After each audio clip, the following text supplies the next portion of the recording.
www.redhotradio.fm.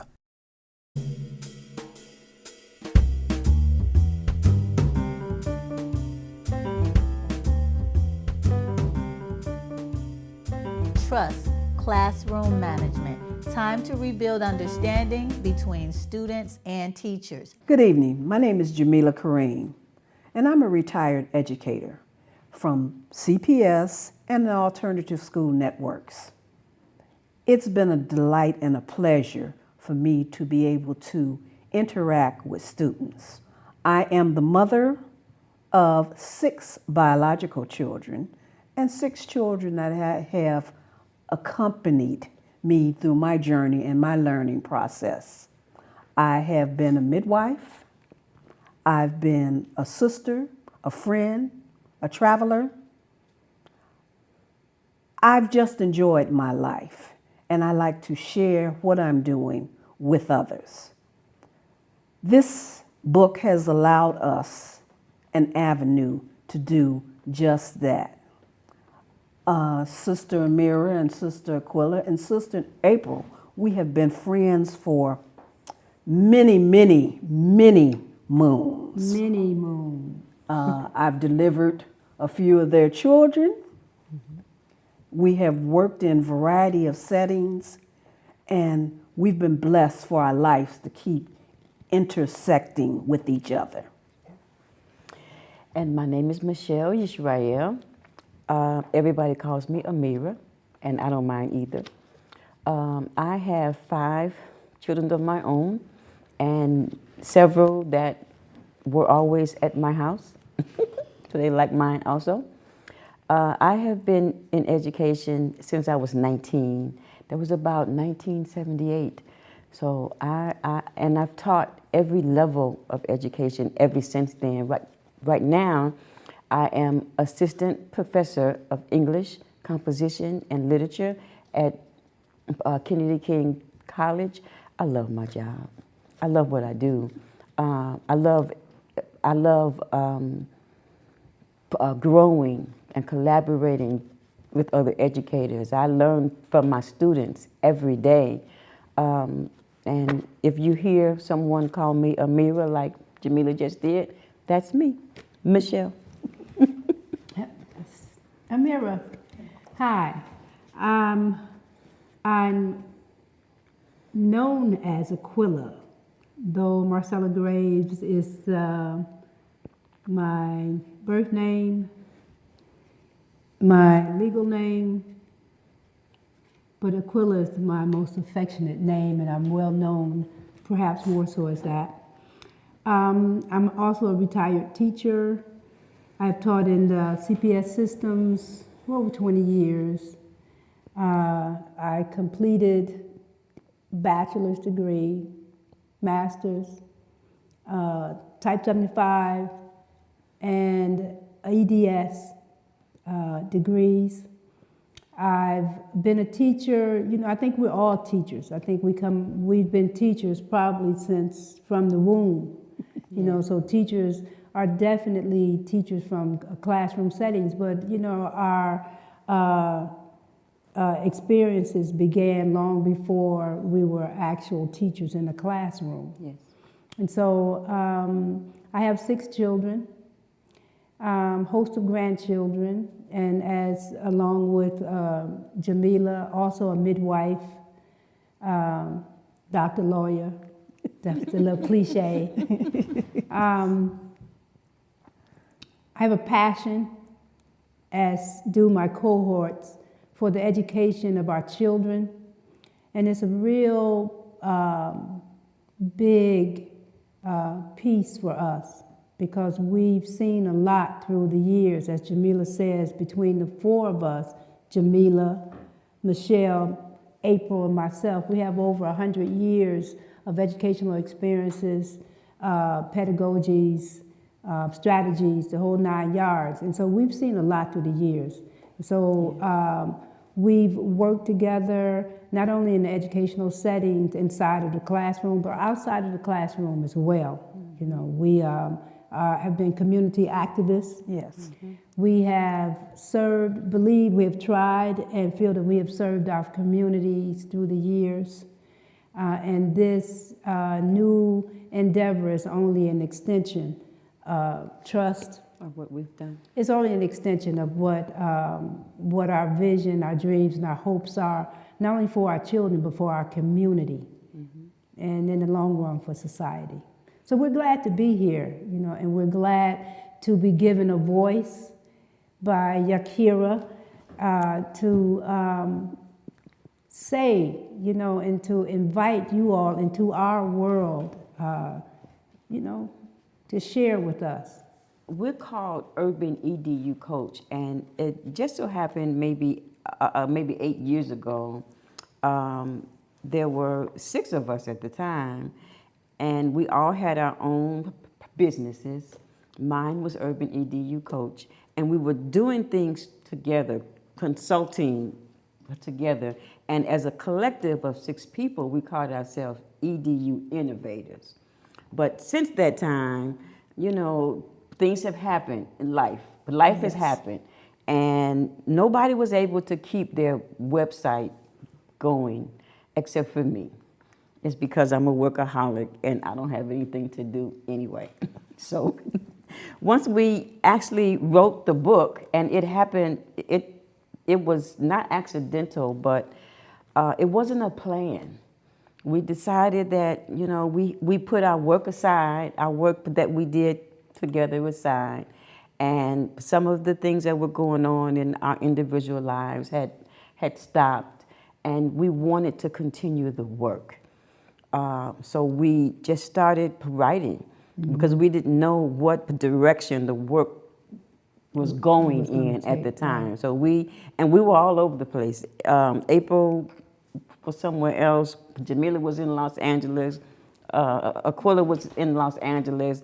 And so we would just, every evening, we would go in a Google Doc, everybody be on their phones in a Google Doc, and we just write. We fussed a little bit. Actually, we fussed a lot. Yeah, we did. We did. But it worked out because our vision was the same. Our vision is to empower educators and anybody who works with our young people to help them succeed. We know how to do that. Right. We've done that in different areas, in different places. I have been a principal. I owned my own school for 17 years. I homeschooled my children. People found out about it, and the next thing I knew, I had 12 young people on my enclosed back porch. And so a couple of years later, we had to branch out and go into a storefront. I have since been a principal of an alternative school. Actually, Jamila and I were co-directors of an alternative school. And I must say, when I first stepped into the alternative school arena, I thought those kids were going to eat me up because I wasn't used to that. But, they are children. Even though they were teenagers, many of them off the street, they still want the same thing that our kids wanted. They wanted love, and they wanted direction. They wanted somebody to care about them. So, my fears were unjustified. Because our shared vision is that we saw a lot of things going on in the school system that we felt were not serving our kids, and a lot of it because perhaps those who were serving them really didn't understand the needs of our children. And there's more so now. More so now. A lot of the teachers that are in our schools right now, they don't understand our kids. They really don't. They don't know our culture. They don't know that these children are highly intelligent, and they don't understand that they want to learn. They really do. They don't understand that they know when you can't see them, behind them. They don't know our kids. Well, where we always have worked from is from a position of love. And community. I remember having some visitors come into one of the alternative schools I was at. And she asked me, she said, well, why are they calling you Mama Jamila? I said, because I treat them like they're my children, first Yeah. of all. Yeah. And I'm a very strict and stern parent. But each student here knows how much I really love them. That comes from our culture. That comes from our Eastern, our African, our Middle Eastern culture. We are all their mothers. Right. And The then- brothers are all their fathers. Right, and then our backgrounds, we are pretty much in the same generation, and so we came out of a time when community was everything. We had the Miss Shirley's, the Miss Davis, And I know you Miss remember the Dean. time where you can do something on one end of the block or even around the Right, corner. somebody was at the And by checkpoint. the time you got home, Right. maybe hours later, Yeah. your mother knew, your Yes, father ma'am. knew. And so everybody on the block, they had the ability to check you. Yeah, and then our teachers came out of the same community. Yes. Right. Just like for us as educators, Yeah. we were right there in the community Yeah. with our children, so which gave us insights and inlays into who these kids really are. It was not uncommon to have your teacher sit 2 rows from you in church. Right. Or stay in the next block. Or stay on the next block. or something, So there's a new thing in education now, collaboration. I use the word all the time. It's part of what I do at work at Kennedy King College. But for us, the word collaboration is nothing new. It simply meant Community. Thank you. Right? Community. community. Right. It's the same thing. When we same thing. ran the Israel Academy, if there were a student who had a problem, a difficulty, since we all had that student, I had that student for reading and language arts, Jamila had the student for science, Aquila had the student for history or music, somebody else, the math teacher. So we would all figure out what makes that student tick. Yeah. Exactly. And see, Where is this problem coming from? And so we would collaborate, our community would collaborate and bring the parent in. bring the parent in. Bring the parent And bring in. the community Bring in. the community in. Bring Right, the janitor community in. Bring the cook in. The businessman. This you is know. our community. Right, So our we'd community. all figure out what to do for this one child having a problem. And it really worked. Collaboration, Yeah. what we call it today, And- community, it works. Michelle has mentioned, Israel Academy. And Israel Academy perhaps is the prototype for the whole idea of homeschooling today and alternative schools, charter schools, because this was one of the first schools, and this was what year Israel Academy was Well, it was born? after E.P.A. We did have EPA. E.P.A. the administration. Yeah, Shulei Watoto, on the west side. the brother Hannibal Afrik. When I started, he and Follow-Me, their school on the west side was in full-fledged, and they were so wonderful. They allowed me to come there to observe, to help. So and then they came to my school also, to our school, Right. and then they were so wonderful. Yeah. They were family. They wanted the Israel Academy to work and to flourish, so they mentored me. And we wanted Yeah. homeschool because we knew even then that the schools were not giving our children what Yeah. we felt that they needed. Yeah. And we wanted more control over what Yes. our children should be taught. And even at E.P.A., when every year we had a science fair, we brought all those small schools, all Together. the children from those small schools together, and we had a science fair. It was just absolutely marvelous. Wasn't it, Jamila? And that's just a reminder that we have to live the motto that they say, it takes a village. Yes. So when we say that, we have to encompass what that really is. Yeah. You have got to know the students. And in knowing the students, you have to know the parents. And in knowing the parents have to know the teachers. Yes. And the teachers have to be known by the administrators. Yeah. It's one continual circle. Yeah. And if the circle gets broken, then our children broken. which is what's happening And that's now. what's happening right now. Everybody's Yeah. afraid of somebody. Yeah. The administrators are afraid of whoever's downtown. The teachers are afraid of the administrator. Right. And Well- the students aren't afraid of anybody. Right, and then the idea of community, because remember, collaboration is relatively new on the educational forefront. It You is. know, so the idea of community, But not to us. was not to us, but just overall in the whole educational process, community was not on the table. Right. You know, somewhere along the way we had it, Right. but somewhere along the way it got fragmentized. Fragmentized. And we want to We want to defragmentize Fragmentize it. you know. Yes. And so that was the idea of our book, Yeah. Trust. Yeah. And that's the acronym for Time to rebuild understanding. Between students and teachers. Okay, now what does that look like?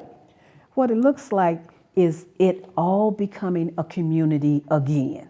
Understand. Again, full circle. Full circle. Each person is a part of the puzzle. Yes. And if you don't have that piece, you have an incomplete puzzle. Yes. And therefore, the students are incomplete persons. Right. Yeah. And you can't blame the student for what we didn't do. But we did not do. And until our theories, you know, like Michelle say, our lens, we have a number of theoretical lenses that we have drawn our conclusions, our decision making out of. Foremost, we use the whole child theory, where, like Jamila said, it's going to take all of us to undo what has been put into play in terms of dealing with our children. And so the idea of the book, though it's for teachers in the classroom, it's also for teachers outside of the classroom, because we're all teachers. Yes. From the moment we birth our children, we become teachers. Yes. We And become everyone in the facilitators. community And becomes a everyone teacher. is responsible. And that's what we've lost. Right, that's what we've lost. That's what we've Right, lost. because this child will either marry one of yours, or if not given the right direction, he may be the one breaking into your back door. So we have an obligation to our children, you know, and so we identified our children as urban, 21st century, Digital natives. and we have a responsibility to learn, to figure out what does it take, meet them where they are, and to come up with solutions on how to best serve them. Yes, because what's happening right now is there's this thing that we've all heard about, mass incarceration. Yes. Our young people are going into prisons in droves, males and females.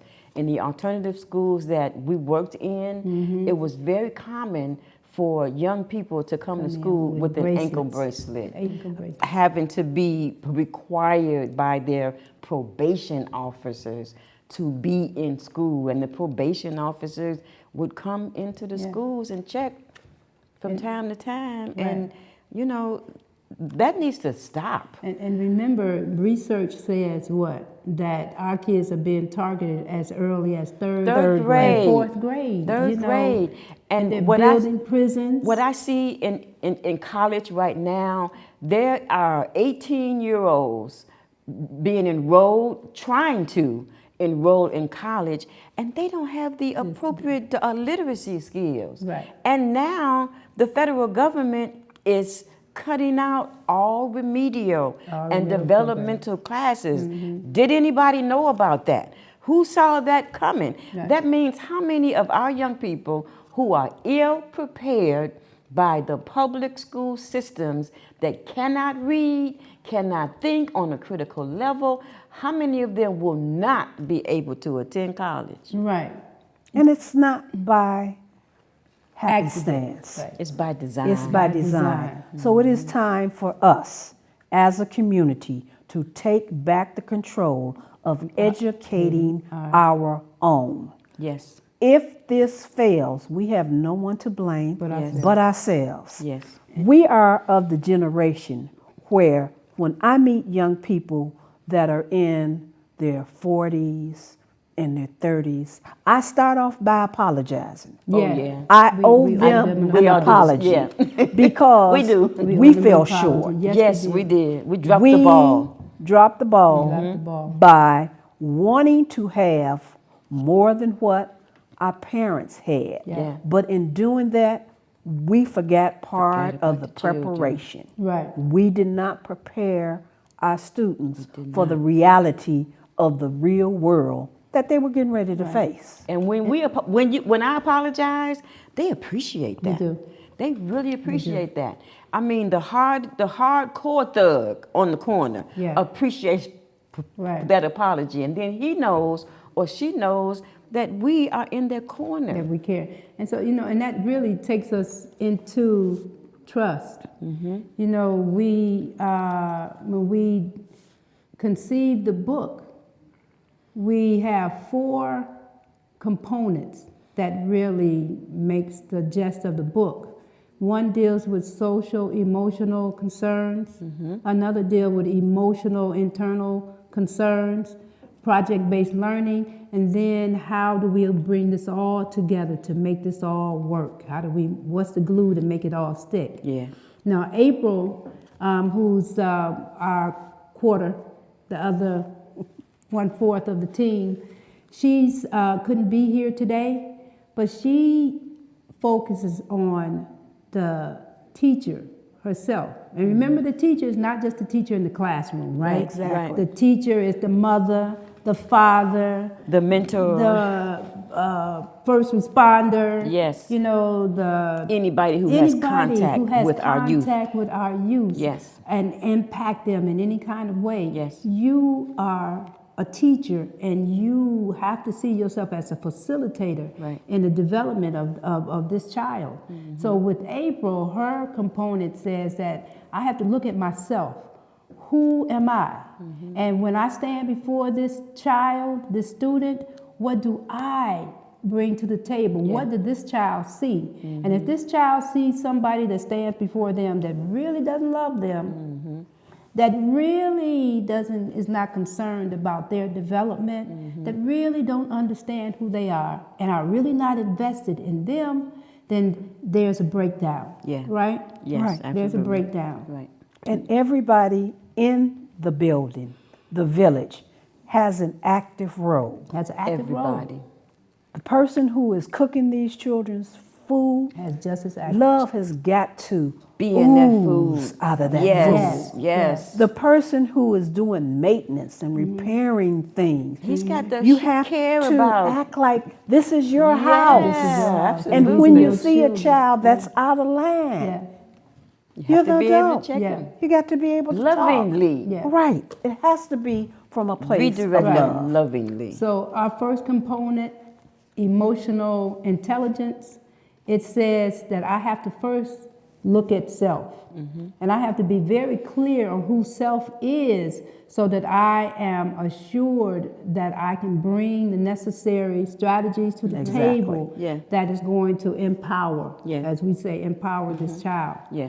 And that's our first component. Our next component is relationship building. That's my component. And so the relationships, what Look at we the have camera. found through the years, if that child has a relationship with you, You can have a meeting out of your hands. it's nothing he won't Nothing do he or for she you. won't do for you. He won't nothing that he won't do Nothing. or won't give to you. Yes. So it's imperative that we understand that relationships are so very important. It really is the glue, and it's the element that you're going to find in Yeah. each and every component. Yeah. So relationships. The others What kind- won't work unless you have an appropriate, professional, and loving relationship Yeah, with you know. every single child. With every single child. As individuals. Right. And then with the teachers who work with you. Again, with the community. Yes. Yes. Because And the parents. again, like Jamila says, we can't do this if all of us are not willing participants Yeah. in the safety, Yeah. in the education, in the development, in the cultivation of our children. Yeah. And then my component is project-based.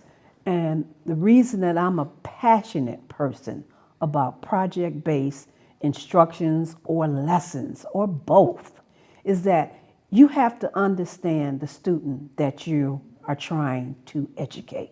Meet them where they We are. all have different learning styles. Yes. So if you don't understand my learning style, you can't reach me. You're right. You know, if I tell you I don't understand this, you have to really understand and accept I don't understand it. right. So how do I reach you? Project-based allows you to reach that student where they're at, to include them in the learning process, allow them for teachable moments, It makes education and relevant for empower them. them in their own educational process. Yes. It has to be relevant to what their interest is. Right. We can stick to the curriculum, but you have to figure out how to bring the student in. And don't you say too, Jamila, that with project-based learning, it gives them a longer time to process the information. Yes. Whereas currently, the children are not given enough time to process something before they've moved on to another skill and expected to develop. And our children just do not function in that manner, right? Right. You've said that a number of Yes, times. project-based allows for the student to develop and enhance and cultivate Yeah. their own learning process. It helps them to Solutions. develop their Yeah. critical Yeah, thinking thinking. skills. Yeah. This is what's going to carry them on It Yeah. is. through It the is. rest of their life. Yes, it is. Right. And what it also does, it allows the instructor to scaffold a sound structure and foundation for them. It allows the instructor to take them from each level of Bloom's taxonomy, from the top. from understanding, Yeah, right. remembering, and comprehending facts, all the way to the top of that Creation. pyramid, where they actually use these new skills to create and synthesize, Right. and to understand in a deeper level. So And that then brings Michelle, us when to you you. say it brings us to your component. And my component is engaging students in academic and educational strategies to help them teach and learn. Because when And a young manage. and manage, Manage. when a young person is able to teach another student, then they understand that thing in a deeper way. But first of all, they've got to figure out what they're going to teach them, and how they're going to teach them. And it also helps engaging students in active learning. So what strategies do we need to create or to research and to utilize that would bring all these things, All these components together. all into these one. components together, so that there is a balance. There is teaching going on and learning going on. I'm sure you've been in the classroom where there was a teacher teaching her butt off. She was doing some really good teaching, And the children but They were not responsive. they were not learning. They were not They weren't learning. engaged. They were not engaged. They were not active. They may have been quiet and listening even. Right. But they were not learning. So there has to be a balance. There has to be teaching going on and learning. And how do we know that teacher is teaching those students? And remember, we're saying that teaching and learning are the same side, are two different sides of the same coin. Yeah, it's You know, Exactly. because we're learning from our students are learning from us. Yeah. And the idea, And learning from each other. the community, the old adage is that you pull out what is there. Yeah. Because everything that this child needs he's already been equipped. Yes. And it's our job as facilitators is to help him to extrapolate what that is. Yeah. To pull that out, and then how to frame it so it best fit his vision of where he sees himself in life and how he wants to go. And present education doesn't do that. It doesn't. You know, they spend all their time trying to put into the kid what they want or the student instead of trying to find out what is already there and how do I help to cultivate that. Yes, and so part of what I do is to make sure with the instructor or anybody who's working with our children to help them with the strategies to make every minute count. You know, and so that is pretty much the gist of what trust is about, classroom management. And though it says classroom management, as we said before, it's much bigger than that. It is. We've cast a very wide net with the publication and the production of this book, because we're saying that we need the community. We need the businessman, the entrepreneur. We need you to understand who this student is, so that you can best know how to serve him. What is his needs? We need, of course, the parent, because the first social unit is the parent. So how do you best serve? We have to become servants, and perhaps one of our most important of all the leadership styles is transformational leadership. We have to be able to transform their way of thinking, and the best way we can do that is to learn how to serve. How do we serve our students so that we can bring out the best in them? And that's what Trust Classroom Management is all about. Yeah. You know, it's like we said before, it's a compilation of all of our experiences. We've all been educators, administrators, community activists, mothers, name it. We've all been that. And so we're saying that this is not the only solution. It's not the solution, but it's a viable one. And it has worked for us. Yeah. And we know teachers are crying out for support. For support. They need someone to just take their hand. Yes. Give them a little time to breathe. Yeah. It can't just be all the script that we're given, because some of these schools now, they have a script and you have to follow that script. You have to follow You the don't script. get to be Very creative. micromanaged. So if a teacher can't be creative in what he's given to the student, then the student's creativity is being stifled. Been stifled. A good example, one of my grandchildren, he's a sophomore this year, and he was telling me about his favorite teacher. His favorite teacher out of all his teachers, and he's in AP classes, you know, and he's saying his most favorite teacher was that teacher that gave him the assignment and allowed him to problem solve. Because having to follow their script, he couldn't do it. Exactly. You know, because it took, for one, it took the zeal of learning away from him. Right. You know, because they wanted to decide what goes in And how. and how it And should when. go in and when and what should come out. Yes. And learning, which we know that's not what learning is about. No. You know, we have to find where he is, meet him where he's at, and then facilitate. Yeah. Which is greater than just educating, is to, you know, it's an art form.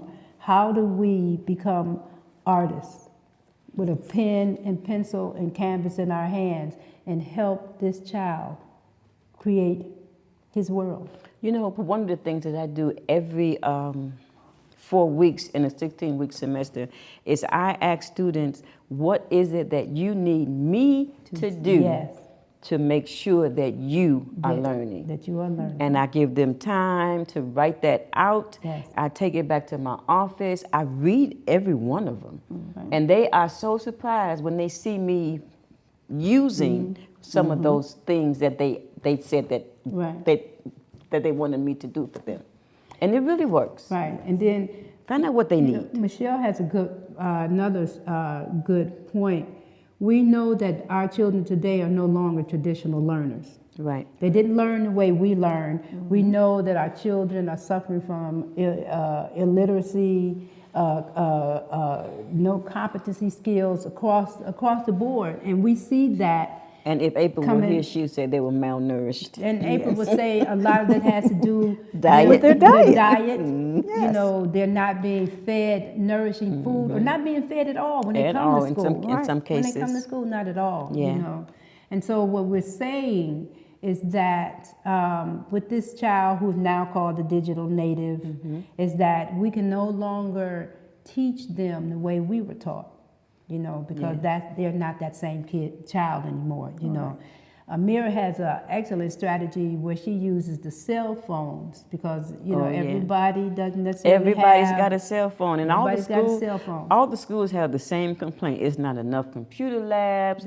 Some of infrastructure the is computers terrible. don't work, Yeah. and they have these elaborate systems for collecting these cell phones every morning. Yeah. It's funny, and distributing them again in the evening. Right. Well, every single student, well, most of them anyway, they have an actual computer in their hands. Yes. So why don't we use these computers as a tool? As a tool. You already have a lab. You have a computer lab. Ask those kids how many. Ask everybody. Pull out your phone. And the ones that did not turn theirs in, got it past the front desk, they got it tucked away somewhere. Pull those phones out. I'm able to create a Word document on my phone. I can go into Google Doc. I can go into PowerPoint and create a slideshow. I mean, I can do research. Nobody has a dictionary anymore. Nobody's buying them. Nobody has a thesaurus. But guess what? They have a phone. There you go. Right. And I tell you this also, when I do not follow the rule, and forgive me, and make my students put those cell phones away, they respect that. They were like, "You're not gonna make us put our phone away?" I'm like, "No, because we're gonna use that phone for academic purposes only." Yeah. And when I drill into them what academic purposes are, and somebody else pulls out a phone to do something else on social media, the other students will check them. I don't have to say anything. If you are on social media or sending a text message, I know you're doing it because it's a body language in it. I can tell. And then as a musician, we all understand the importance of music in our strategies. Jamila had, as a principal at one of the alternative schools, tell them about it, Jamila. Well, with the music I and would the bell. I would greet my students in the morning, and one of the reasons for greeting them was to gauge where the students was at, For that, so you could get a pulse of what your students are feeling like. So if I got 5 or 10 kids coming in, and they were agitated, then I found some music that was soothing and calming, that would change the whole vibration of the building. And then I did not change classes by that bell system. We changed with music. with music. And the students Yes. enjoyed it. They enjoyed embraced that. it, and they decided, well, I'm going to bring this music for her, so she could use this for a certain length of time. When we co-directed at One of the schools. I'm about to say the name. We co-directed, and it was just amazing to have those students bringing in music, and they knew which kind of music was gonna be appropriate. One young man brought in a song, and somebody else said, "Man, you know that they're not gonna play that song." You know they're not gonna play that.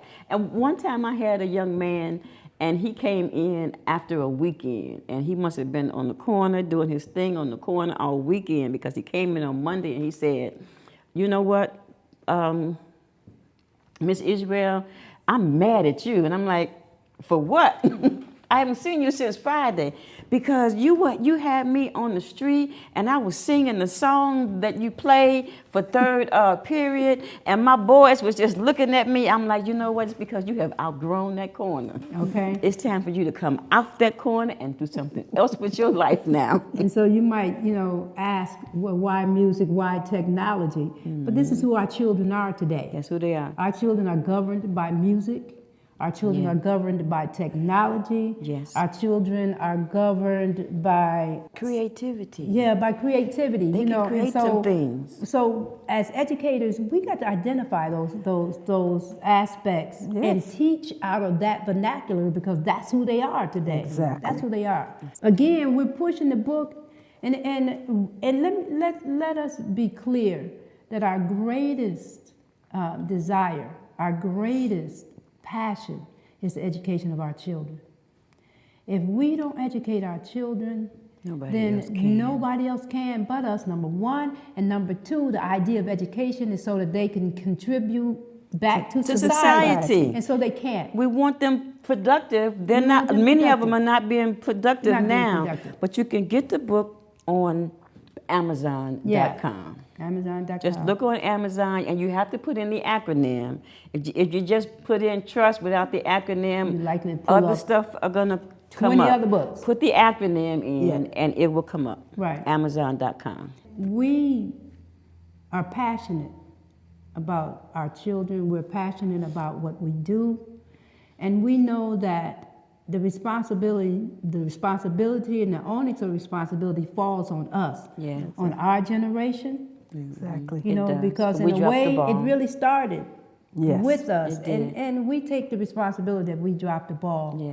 So we're asking for community. You know, let us all feel that we have a responsibility to our children. You know, and that we can change things, and we can turn this around. You know, the last alternative does not have to be the prison pipeline or dropouts. We had to or change whatever. that. Yes. We can do that. And we are available to come to your school or your Yes. church or your community center to conduct Workshops. book club, workshops. Yeah. We can help you fix it. Family Professional discussions, development. Professional development. Yes. You know. So Thank you. thank you. This has been a conversation on trust, classroom management. Time to rebuild understanding between students and teachers. Published by YView Publishing and written by the 4 women of Urban E.D.U Coach. Please go online at Amazon.com to purchase a copy of this book in either ebook or paperback format. Thank you so much. Bye for now. www.redhotradio.fm